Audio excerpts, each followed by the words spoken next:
CEO needs a wife. Little girl needs a dad. The $1 billion swap. You need a wife, and I need a dad. The whisper wasn't from a scorned lover or a business rival. It came from a determined 4-year-old girl named Daisy, directed at one of the city's most guarded and solitary CEOs, Elias Vance, as he sat alone in his armored limousine. Before you dive into this unbelievable story, make sure to smash that like button and subscribe to the channel so you never miss another shocking narrative. Chapter 1. The Unexpected Interruption.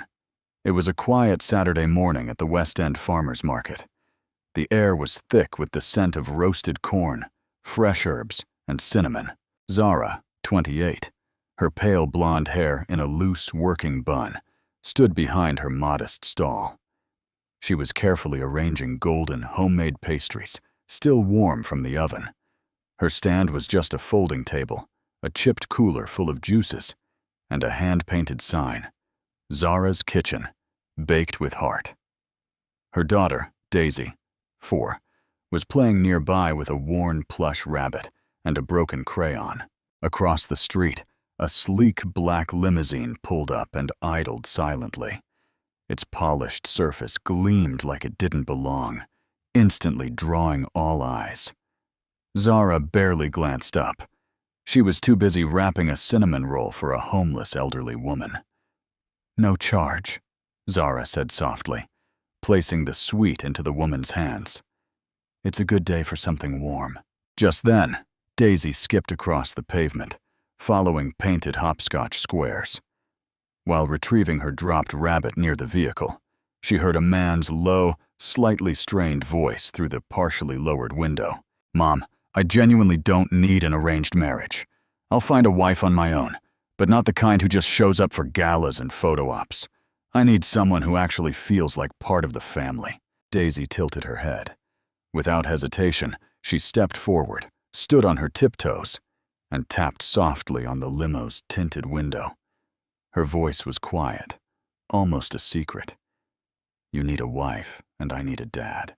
The window lowered halfway. Inside, Elias Vance, 34, impeccably dressed in a dark suit, froze mid-sentence. His phone was still at his ear, but he wasn't listening. His eyes settled on the bright-eyed little girl with a messy ponytail and a crooked bow. Slowly, Elias looked past her, across the pavement to where Zara was crouched, placing a cup of tea next to the elderly woman, her hand gently touching the woman's shoulder in quiet counsel. Elias ended his call without a word. He stared fixedly at Daisy. "It's me," she added naturally, "and my mom makes the best cookies in the whole world." Elias blinked, as if waking from a trance. Then, slowly, he opened the door and stepped out of the limousine. His shoes hit the pavement with a quiet, authoritative firmness. Audience interaction. If you were Elias, what would your immediate reaction be? Run away or face the music? Comment, "Run or face it," below. Chapter 2. The Utterly Unorthodox Offer. Elias knelt slightly to meet Daisy's eye level. "Is your mom over there?" he asked softly. "Right there. Her name is Zara, and she's really pretty too," Daisy pointed. Elias looked again, this time for longer. Zara turned her head just then, catching his look. Her cautious, tired expression met with his stunned, appreciative one. Her hands were dusted with flour. He approached the stall. "You must be Zara. I'm Elias Vance." Zara straightened instinctively. "I'm sorry. Daisy shouldn't bother strangers." "It wasn't a bother," he said. "In fact, she said something that made me reconsider a few things." Zara crossed her arms. "What kind of things?" "I have a major family event tomorrow, my grandmother's birthday. It's formal, traditional, and I'm expected to bring a date." Elias looked directly at her. "I realize this is unorthodox, but I'd like to offer you a temporary arrangement. Just for the day," Elias continued calmly. "Pretend to be my girlfriend. Accompany me to the event. That's all." She stared at him. Are you serious? You want me to play your girlfriend at a fancy party? She snorted softly. Do I look like someone who dresses up for mansion parties? I think you look like someone who can hold her own in a room full of pretentious people, and someone my grandmother would genuinely like. His voice was firm now. I don't do things like this. I am not for sale. I have a daughter and my dignity. I'm not questioning either of those things. Zara picked up a tray, sliding it onto a shelf. Look, Mr. Vance, I don't care how much money you have. Whatever game you're playing, leave me out of it. Elias didn't flinch. He simply reached into his jacket pocket, pulled out an elegant business card, and placed it carefully next to the muffin basket. If you change your mind, my number is on the back. His voice remained steady. Have a good day, Zara. Chapter 3. A Mother's Decision. That night, Zara stared at her ceiling, listening to Daisy's echoing cough in their small studio apartment. The landlord had stopped by earlier, rapping impatiently on the doorframe, reminding her the rent was late. The fridge held little more than a jar of mustard, 2 eggs, and a half-empty carton of milk. The heater was temperamental, and October nights were getting colder. She quietly layered another blanket over Daisy's sleeping figure, then sat on the edge of the bed, staring at Elias's card on the nightstand. Her fingers closed over it. By morning, her decision was made. She dialed his number. He answered on the first ring. It's me, Zara. A pause. Yes, I'll do it. Just once. Just for tomorrow. He sounded surprised. Understood. I'll send someone over with a dress. No, she cut in. I'll wear what I have. I'm not here to pretend to be someone else. Another pause. Understood. And I'm bringing Daisy. Silence. Then Elias said softly. Of course. I'm not taking this for your money, Zara added. I'm doing this because I have a daughter, and she needs food. Shelter and medicine if she gets worse. You don't owe me an explanation. Maybe not. But I need to say it for myself. Elias's tone softened. Pickup is at 11 o'clock a.m. And thank you, Zara. She hung up. Looking in the mirror later, Zara saw tired eyes and a slightly faded blouse. But there was something else, the hard resolve of a mother. This was not a leap into luxury. This was a choice of survival. Chapter 4. The Uninvited Hero. The next afternoon, the limousine drew smoothly to a halt in front of the grand iron gates of the Vance estate. The mansion stood tall and elegant, its sprawling grounds already sparkling with well-dressed guests, sipping champagne. When the car pulled up, Elias adjusted his tie and opened the door. Zara stepped out first, holding Daisy's small hand. Daisy wore a simple white dress with a bow that fluttered in the breeze. Zara's dress was old, modest, with soft pleats and no embellishments. But on her, she looked quietly dignified. She stood out not for glamour, but for the fierce authenticity amidst such excess. As they approached, a silence seemed to drift over the crowd. Who is she? Is that the date Elias brought? Is that a child? No way. Elias Vance brought a single mother to Eleanor Vance's birthday. Zara felt the weight of eyes following her. Elias placed a firm hand on the small of Zara's back. A slight touch, but it silenced a few murmurs. It said without words, "She is with me." Yet the tension didn't vanish. Elias's mother, Vivian Vance, tall and regal in a navy suit and pearls, was the first to approach. Her eyes moved quickly between Zara and Daisy. You and the little girl are Elias's girlfriend and child? Zara squared her shoulders, her voice calm. I am a friend accompanying him today. She is my daughter. I see. Vivian's tone was brief. Her eyes, however, were not so courteous. She turned slightly to Elias and asked in a low voice, Are you serious about her? What makes her special? Elias didn't answer. He simply rested his hand on Zara's back again. Firmly this time. Not subtly. The party continued. but Zara could still feel the stares. She stood at the edge of the gathering, feeling utterly out of place. Suddenly, a sharp cry pierced the air. A little boy, perhaps 5, collapsed to the ground, clutching his throat. He had been eating grapes. Zara moved instantly. She dropped her drink, ran to the boy, and fell to her knees. Calmly and precisely, she turned him forward and began a modified Heimlich maneuver, one arm supporting his chest, the other delivering firm, calculated thrusts. 1 second, 2, 3, then a soft pop as the grape dislodged. The boy coughed violently, then whimpered, alive and breathing. His mother fell to his side, sobbing, "My God, thank you! Are you a doctor?" Zara shook her head softly, breathlessly. "No, just a mother." Before she could say more, Daisy ran up, wide-eyed but proud. "My mommy is a superhero," she announced clearly. "She knows everything." Laughter erupted around them, not cruel this time, but warm. Zara gently stroked Daisy's hair, her voice low. "I'm no superhero, honey, but I'm a single mom. There's nobody else to protect you, so I learned what I could." Eleanor Vance, Elias's grandmother, slowly emerged from the mansion. Someone whispered the story in her ear. She approached. "Young lady," Eleanor said softly, "I don't usually enjoy these things anymore, but if you would sit by me, I think I could." Zara smiled, surprised. "I'd be honored." Daisy immediately clambered onto the bench next to Eleanor, already chatting about grapes and heroes and her mom's ninja moves. Call to action.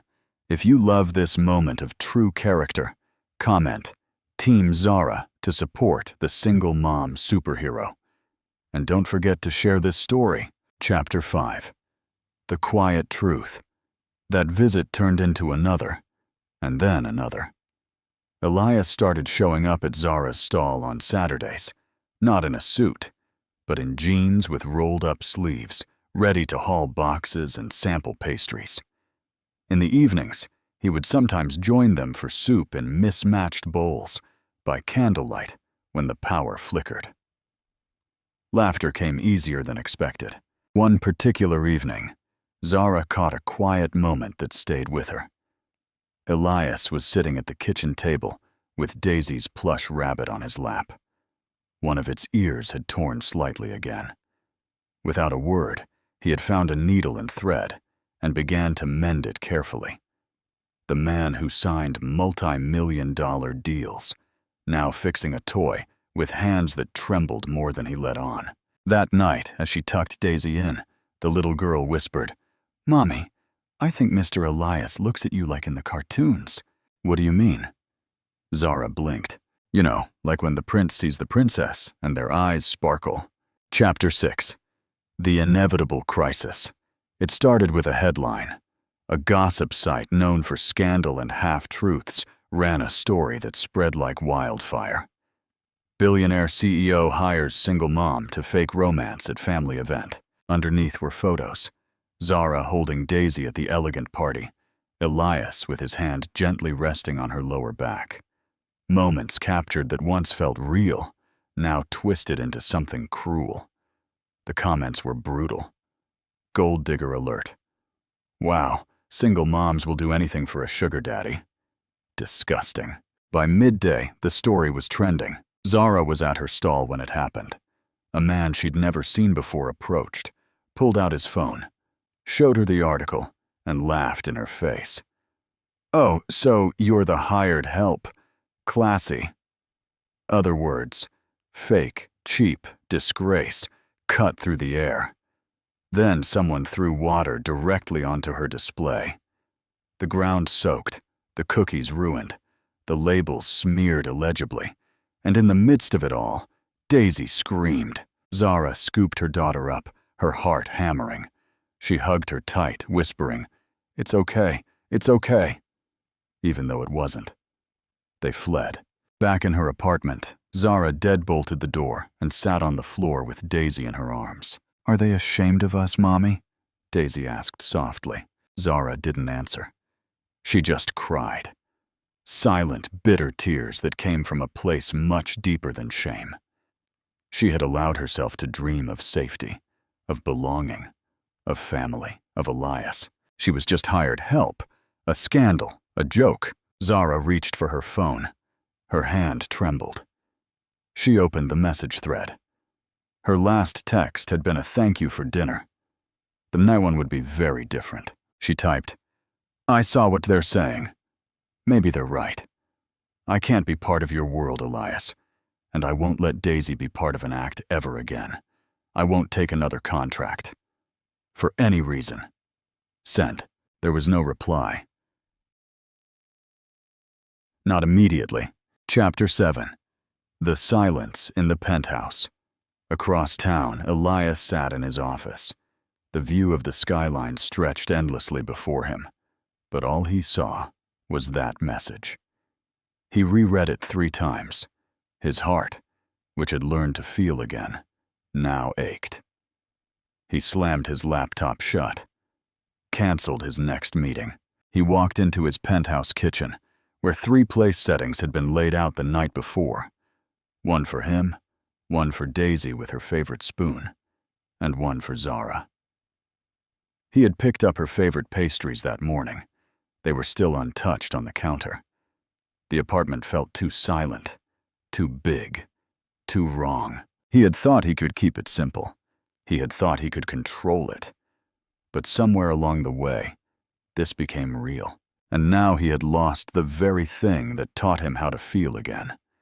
Not because he let go, but because she left before he found the courage to tell her he never wanted her to leave. Audience interaction. Do you think Elias should fight for Zara, or did he mess up too badly? React with a for fight or a for too late. Chapter 8. Grandma's Wisdom. That night, Eleanor called Elias into her sitting room. The soft jazz playing in the background matched her warm, experienced voice. "Sit down," she instructed. She studied him for a long time. "I've lived many years," she began, "and I've seen a lot of people pretend. When that young woman walked into my party," she continued, "I knew she wasn't your girlfriend, but I also knew something else." She leaned forward slightly. "I saw the way you looked at her, and more importantly, the way you looked at that little girl. Don't let your pride cost that girl the chance to grow up thinking she isn't worthy of a real family. And don't let Zara think she's just another temporary contract in your world." "I know you," Eleanor whispered. "You're afraid to want something real. But Elias, you do. You just haven't said it out loud." She touched his hand, lightly, but firmly. "If you're lucky, they're still waiting. But they won't wait forever." Elias stood up slowly. He looked toward the door, then back at his grandmother. "Thank you," he said in a low voice. Eleanor smiled. "Go, but don't go with apologies. Go with the truth." Chapter 9. The Truth Comes Home. It was just past twilight when Elias finally found them. The walkway was quiet, lit by soft yellow string lights, swaying gently in the breeze. Zara was under her faded umbrella, wiping down her table. Her movements were slow, as if her body was there, but her heart was elsewhere. Daisy sat nearby on a crate, holding her plush rabbit tight. She looked up and froze. Then her face lit up. "Mr. Elias!" she shouted joyfully. Before Zara could turn, Daisy launched forward, arms open, crossing the pavement at full speed until she was hugging Elias's legs tightly. "I told Mommy you'd come back. I did." Elias knelt to her height, hugging her as if she was the most precious thing in the world. "I missed you too, sweetie." Zara emerged from behind her cart. Her eyes widened at first, then softened, but she said nothing. "Zara," he said, his voice low. She stood motionless, guarded. Her eyes held a dozen emotions: hurt, caution, hope. Elias reached into his coat and pulled out the rabbit that Daisy had forgotten. "He was in my office," he said. "I think he missed you." "I missed him too." "He missed all of us," Daisy giggled. hugging it tight. Elias stood up and turned back to Zara. "I know I hurt you," he said, "and I am sorry. I let fear and pride get in the way. I should have stood up for you, told the truth about everything. I never planned this," he continued. "But somewhere between pretending and protecting, I fell in love with you, with your strength, with how fiercely you love your daughter. You walked into my life on a lie, but I kept you in my heart because everything about you is real." He paused. Then, slowly, he knelt down. Not for show, not for a headline. Just a man kneeling in the middle of a quiet pathway, asking for a chance. "Zara, I don't want to hire your time. I don't want to pretend anymore. I want to be the man who comes home to you, who helps pack lunchboxes and chases Daisy around the kitchen." He looked at her with unbreaking eyes. "I want to be your partner, your family. I want to be Daisy's dad, not just in name. And I want to be your husband." The silence stretched, soft and quiet. Zara's lips parted. Her eyes welled up with tears. Daisy stood to the side, rabbit in arms, beaming from ear to ear. After a long moment, Zara whispered, "You are lucky Daisy has already taught me about forgiveness." She walked closer. "She convinced me not to give up on you," she said, smiling through her tears.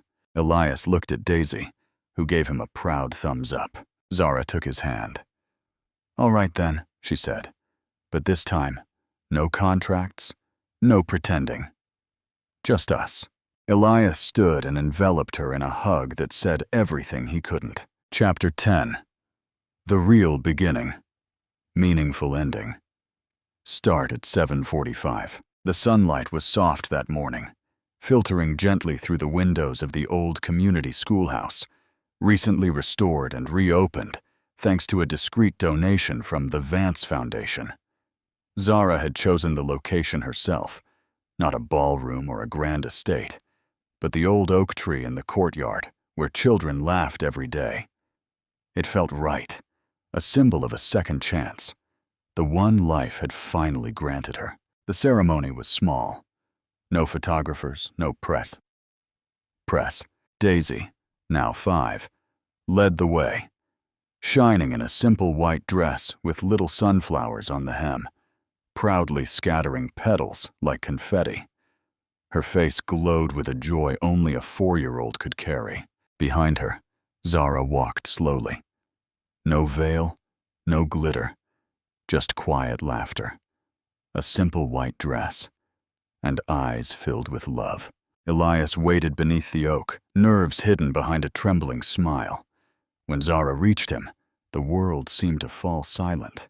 "Zara," Elias said, his voice cracking, "I once paid you to pretend to play a role because I was too afraid to want something real.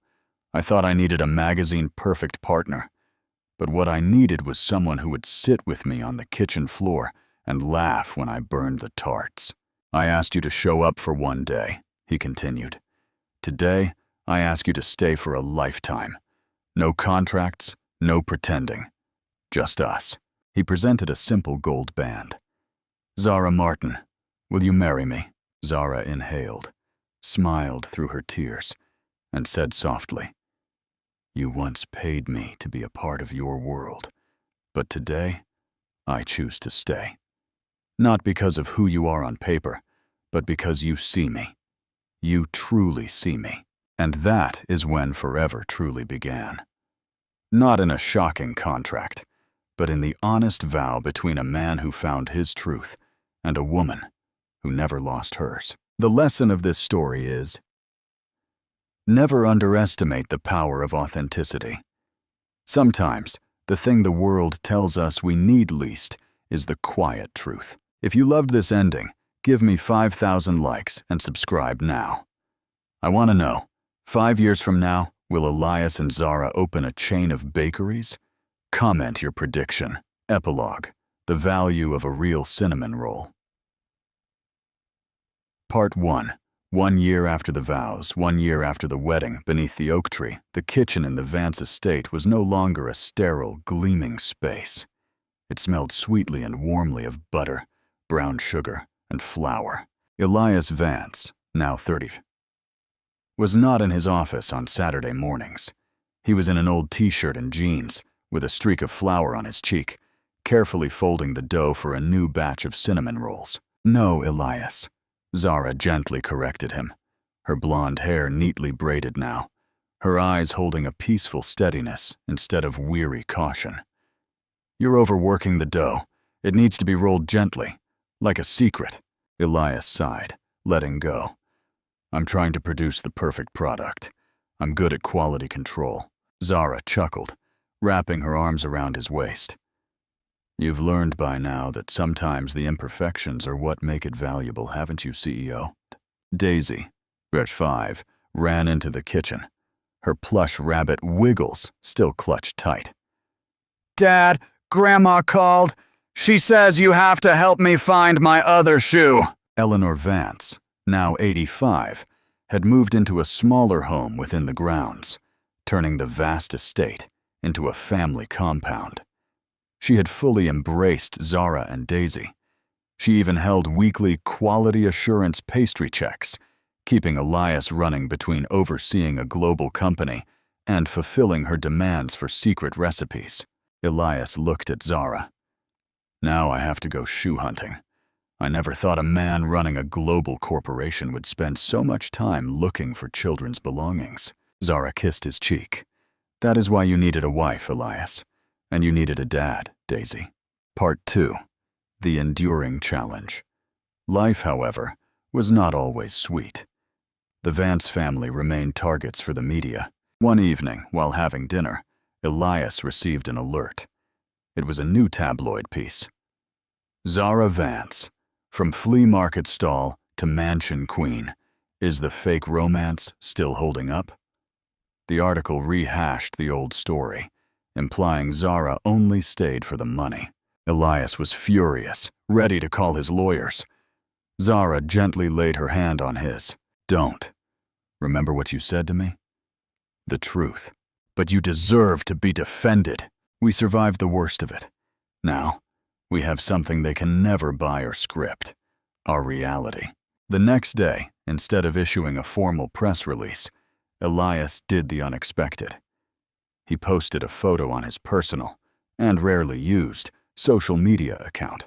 The photo was of Daisy asleep between him and Zara on the old, shabby sofa in Zara's former studio apartment, which they had kept as a weekend retreat.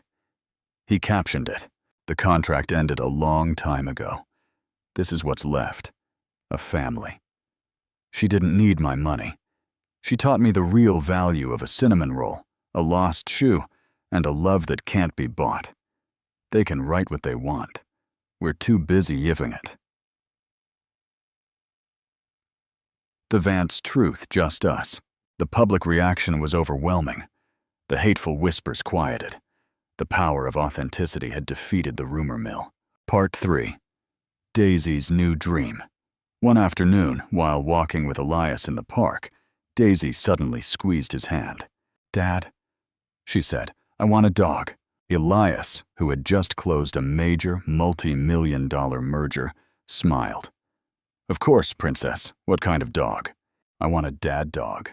Elias was perplexed. A dad dog? Zara, walking behind them, explained. When she was little, she said she wanted a dad.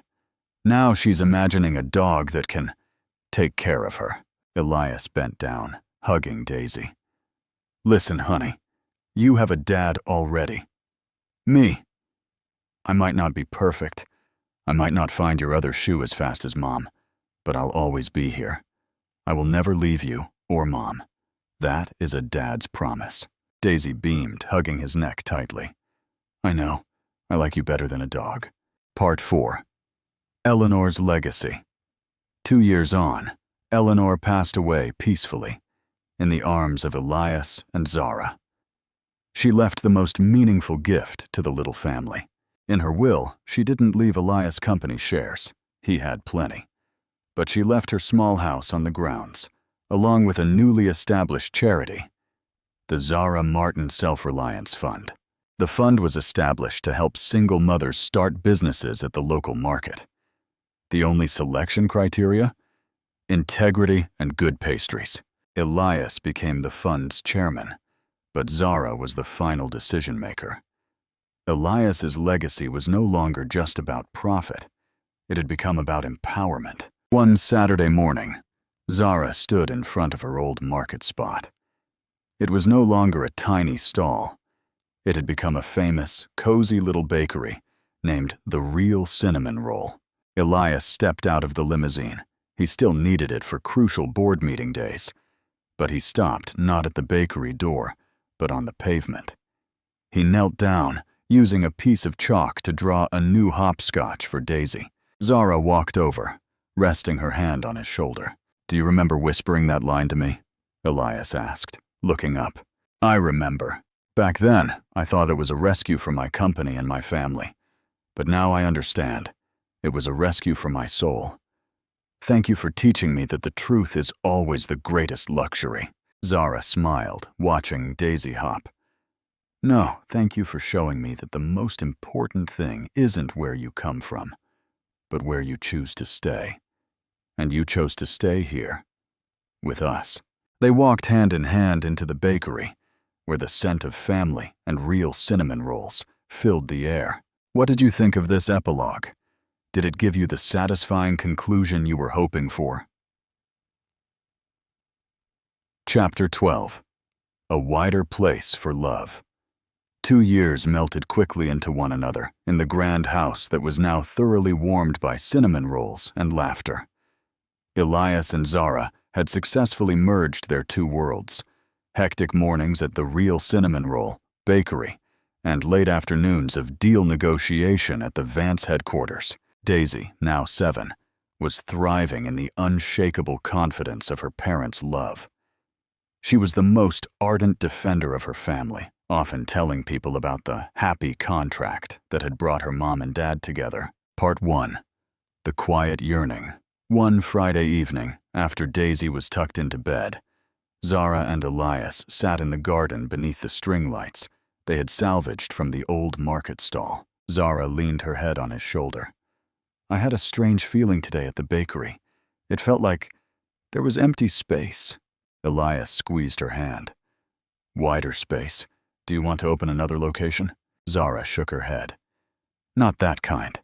It felt like this room, this house, could hold a little bit more, one more person." Elias fell silent. The thought was not new, but it always evoked a deep anxiety in him. "I know what you want," Elias said softly, his voice strained. "And I want it too. A baby who is ours. But will I be good at it, Zara?" "You are better than any father I have ever known, Elias." "Yes, with Daisy. But Daisy rescued me. She arrived when I had nothing to lose, and she taught me how to love. This baby, it would arrive when I have everything to lose." He turned to her, his fear palpable. "I'm afraid I can't divide this love again. Afraid I can't do as good a job as I did with Daisy. I'm afraid that if I fail, will I disappoint you? Will I disrupt the balance we fought so hard for?" Zara took his face in her hands, forcing him to look at her. "Love is not a cinnamon roll, Elias. It is not a recipe that you have to break into equal portions for everyone. Love is a space, and it expands to hold whoever walks in. You have a huge space in your heart, Elias, bigger than any building you've ever constructed. We just need to give it more light." Part 2. 2 Pink Lines. About 2 months later, the news came. Zara walked out of the bathroom, holding the pregnancy test. She didn't say a word, just held it up. Elias was sitting on the bed, reading a financial report. He looked at the test, looked at Zara, then back at the report. He dropped the report to the floor. He said nothing. He stood up, slowly, walked over to Zara, and gently knelt down. He pressed his ear to her still flat abdomen. "I will always be afraid," Elias whispered, his voice raw with honesty and emotion. But I promise I will learn. I promise to love both our children with everything I have." Zara cried, not from sadness, but from release. She had been afraid of his reaction, afraid the CEO's control would win out over the father's emotion. "We won't need to keep this a secret," Zara smiled. "Your mother has wanted this for years." But the hardest part wasn't telling Vivian, who cried joyfully, or acknowledging Eleanor, who had left a special knitting book before she passed. It was telling Daisy. Part 3. The wary big sister Zara and Elias decided to tell Daisy while they were making cinnamon rolls together, a sacred family activity. "Daisy, sweetheart," Elias began, his face tense. "Mommy and Daddy have some very, very happy news to share with you." Daisy stopped stirring the dough. "Did the bakery get a new stand mixer?"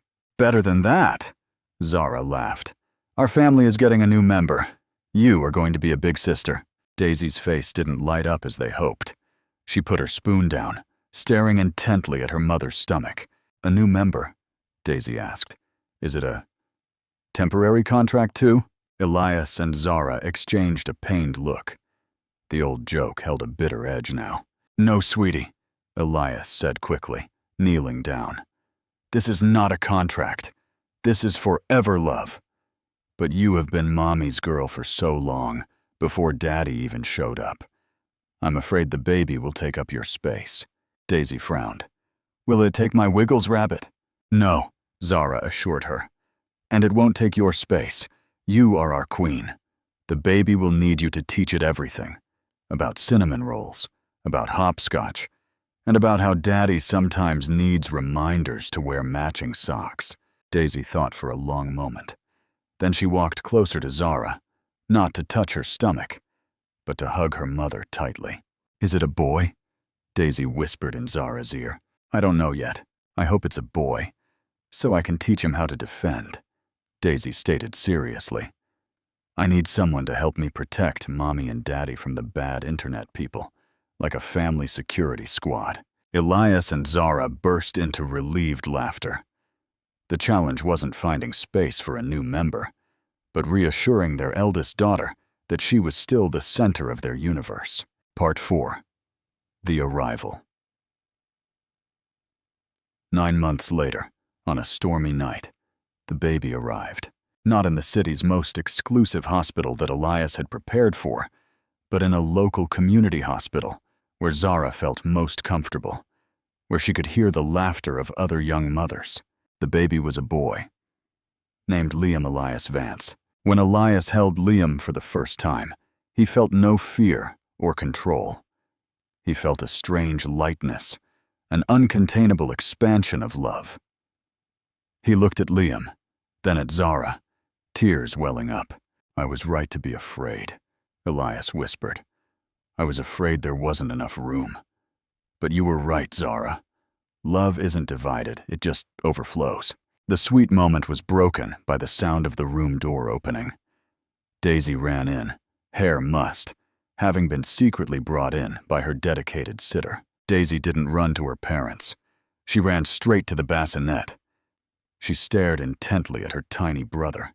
"Liam," she announced, "I'm Big Sister Daisy." Then, she did the unbelievable. She slipped off the tiny knitted bracelet Elias had given her and carefully placed it in Liam's tiny hand. "This is the protection band," Daisy told her brother. "I will teach you how to protect. I will teach you how to make cinnamon rolls. And I will teach you how to love Mom and Dad. You are my forever contract." Elias and Zara looked at each other, tears streaming down their faces.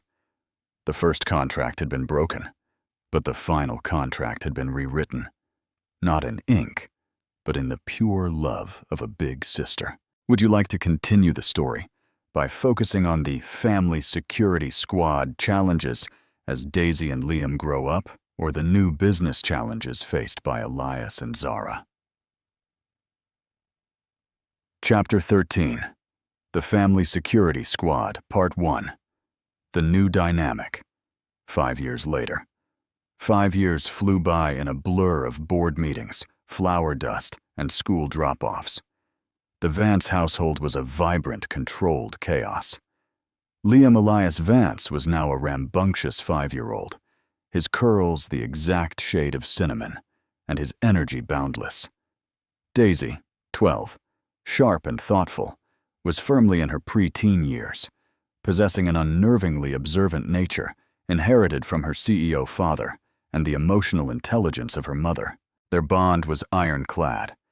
Daisy had taken her forever contract seriously, raising Liam with the solemn duty of protecting their unique family. Liam, though only 5, was the muscle and the noise. Daisy was the intelligence, specializing in Operation Information Control.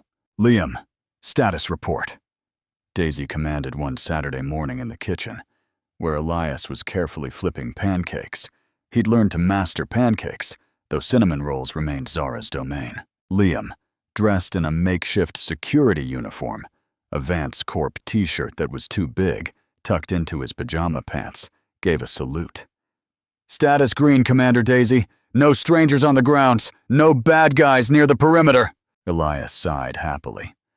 "Liam, honey, the perimeter is the front gate, and the only people coming are your grandparents." "They are friendly contacts, Dad," Daisy corrected Elias, without looking up from her tablet, where she was monitoring social sentiment regarding the latest Vance Foundation gala. "Liam, check Mom's mood levels. High stress meetings today." Liam immediately hugged Zara's legs, murmuring, "Mommy, your mood is required to be maximum happiness, contractually mandated." Zara laughed, wrapping him up. "Contract accepted, Agent Liam." Part 2. Operation Information Control. The biggest threat to their peace wasn't a business rival, but the persistent echoes of the old scandal. One afternoon, Daisy came home from her exclusive middle school, her face unusually pale. "Report, Commander?" Liam asked, sensing trouble. Daisy dropped her backpack. "They know. A new girl, Kennedy. She showed everyone the old tabloids, the ones about Mom being the hired date. She said our family is a lie and Mom married Dad for the money." Elias instantly felt the familiar surge of protective anger. "I'll call the school board. I'll buy that rag and shut it down." "No, Dad," Daisy said, her voice surprisingly steady. "That makes us look guilty. We need information control. We need to show them the real truth, not shout down the lies." That night, the family security squad convened. "We cannot issue a press release," Daisy explained, tapping her stylus against the tablet. "It looks defensive. We attack with authenticity." Liam raised his hand. "Can I make a funny face at the internet?" "Not yet, Agent Liam. You provide the emotional anchor." Daisy proposed a plan. Operation Real Life Gala. Part 3. Operation Real Life Gala. The next high-profile event was the annual Vance Foundation fundraiser. Elias had dreaded it, knowing it was fertile ground for gossip. Daisy's plan was simple, yet brilliant. They would attend the gala, not in their customary high-end couture, but in a way that showcased their true identity. The night of the gala, they arrived. Elias looked handsome in a tuxedo. Zara, radiant in a simple, elegant gown. She refused the over-the-top designer dresses, opting for a dress from a local designer. The moment they stepped onto the carpet, Daisy and Liam executed the plan. Instead of posing, Daisy pulled Liam aside near the fountain. Liam pulled out a small, foil-wrapped object from his pocket. It was a slightly squished, homemade cinnamon roll. "This is better than the fancy stuff, Commander," Liam announced loudly, just as the photographer's flashes went off. Daisy took a large bite. "Affirmative, Agent Liam. Authenticity level. Maximum." Then, Daisy did her part. She spotted Kennedy, the mean girl, and walked directly up to her. "Hi, Kennedy. I heard you had some questions about my family's origins," Daisy said politely. Kennedy smirked. "Everyone knows your mom was hired." Daisy didn't flinch. "Yes, my dad hired my mom to go to one party, and my mom got fired for being too real. But then my dad fought for her, and she fought for him. and they learned that love is the only contract that matters. Daisy pointed to Elias and Zara, who were now laughing as Elias tried to wipe a smudge of frosting off Zara's cheek. "Look closely, Kennedy," Daisy said, her voice dropping to a cool, Vance-like tone. "Do they look like they're faking it for money? My mom married my dad when he was scared and alone. She gave him a family. That's the real story. Now, if you'll excuse me, my family is taking a picture." Daisy walked back, grabbed Liam's hand, and they joined Elias and Zara. Part 4. The final contract. The next morning, the social media coverage was completely different. The photo of Liam and Daisy eating the squished cinnamon roll dominated. The caption that went viral wasn't about the gowns, but about a single quote from Daisy. "Love is the only contract that matters." Elias, sitting at the breakfast table reading the positive headlines, was overwhelmed. "Commander," Elias said, looking at his daughter with immense pride, "you just saved the Vance image better than my entire PR team." "It was Liam's cinnamon roll strategy, Dad," Daisy conceded. "We're a team." "And what about your pay, Commander?" Elias asked, reaching for his wallet. Daisy shook her head. "Not for sale, Dad, remember?" Liam, meanwhile, was focused on a new goal. He held up his Wiggles rabbit, pointing to a small tear that had just reappeared. "Mommy," Liam said seriously, "the contract is broken. Wiggles needs a new mending." Zara smiled. "I know just the man for the job." Elias sighed, putting away the financial papers and pulling out his special sewing kit. A small but powerful reminder of the man he was before and the man he had become. He wasn't Elias Vance, CEO. He was just Dad, the official mender of broken contracts and plush toy ears. And as he began to stitch, he realized that fixing this tiny tear was more satisfying than closing any deal. Their love story wasn't just a romance anymore. It was a legacy of honesty, stitched together one cinnamon roll and one tiny mended bunny at a time. What did you think of the Family Security Squad's successful mission? Would you like one final, short chapter? Focusing on the business side? Perhaps Elias and Zara deciding to leave the corporate world behind for the bakery, or tackling a major new challenge with the Vance Foundation.